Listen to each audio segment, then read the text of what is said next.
So for today's ganap, isasama ko nga kayo sa gala namin sa Batangas. At dahil naghahanap nga ng dagat itong asawa ko pagbigyan natin. Namimiss na nga daw niya mag-free diving. Kaso ayaw naman niya mag-free diving ng mag-isa lang. Gusto niya kasama ako.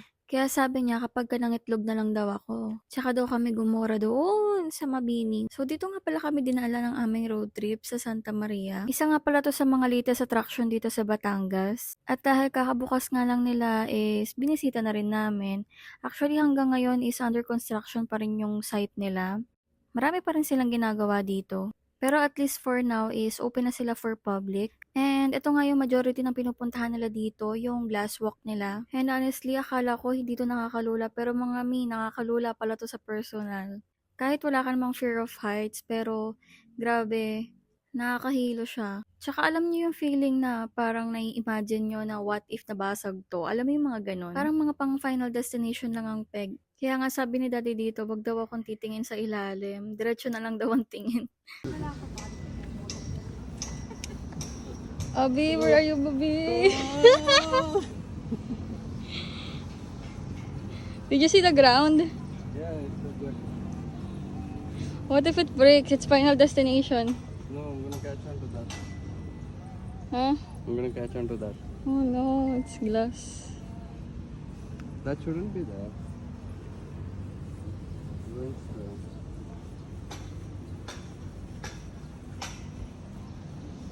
So, nung mga time na to, is 10 AM na nga pala to. Medyo mainit-init na. And nagre-reflect talaga yung init doon sa glass. Kaya, hindi advisable for me na pumunta ng mga gantong oras dito. Siguro kung pupunta kayo dito mga hapon para ma-enjoy nyo.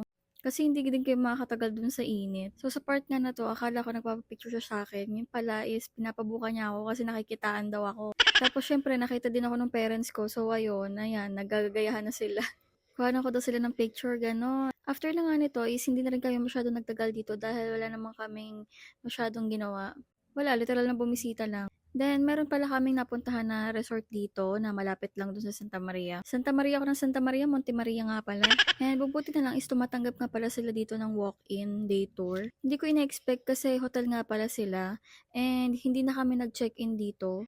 Literal naligo lang kami, ganun. Then, dun lang kami nagstay sa restaurant nila kasi saglit lang din talaga kami. So, pumapayag naman sila dito na hindi ka mag-check-in pero kung kakain ka dun sa restaurant nila, ayun, pwede ka magstay daw doon. Meron din naman silang mga pinaparent na cabanas. Pero based dun sa nakita ko, mas comfortable talaga dito sa restaurant magstay and mahangin pa. Kagandahan dito kasi nasa beachfront sila and madami din silang pool.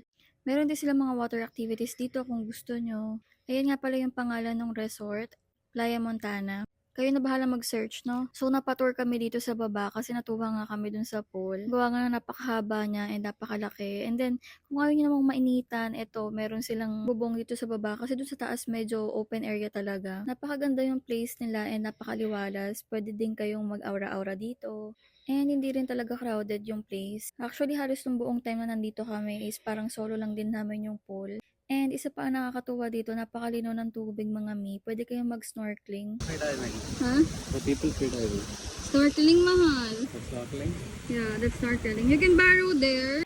Tingin niyo man yung tubig, napakalinaw. Kitang-kita niyo yung isda sa ilalim kahit hindi kayo sumisisid. And napakalinis pa. So pagdating nga ng lunchtime, ito lang yung mga kinain namin. Seafood and chicken. And so far, masarap din naman yung mga luto nila dito. So pagkatapos ka namin mag-lunch is diretso ligo na rin tong si Abby. Alam nyo ba na dati is takot to sa tubig, hindi kasi siya marunong mag-swimming.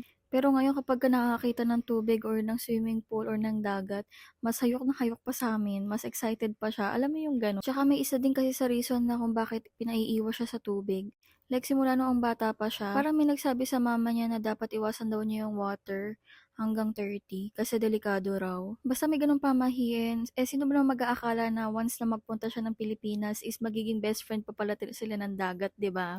And ayun, so far nakaligtas naman siya dun sa 30 na sinasabi nila. In short, broke na yung curse, charot. So ayun lang, ganito na lang muna yung ating kwento. Dahil wala na din naman kami masyadong ginawa dito, umuwi na rin kami. Ganda. How many months? 7. 7. So, thank you for watching. Follow nyo naman ako para sa mga latest updates. And chika, kahit minsan medyo walang kwenta yung mga na-upload ko.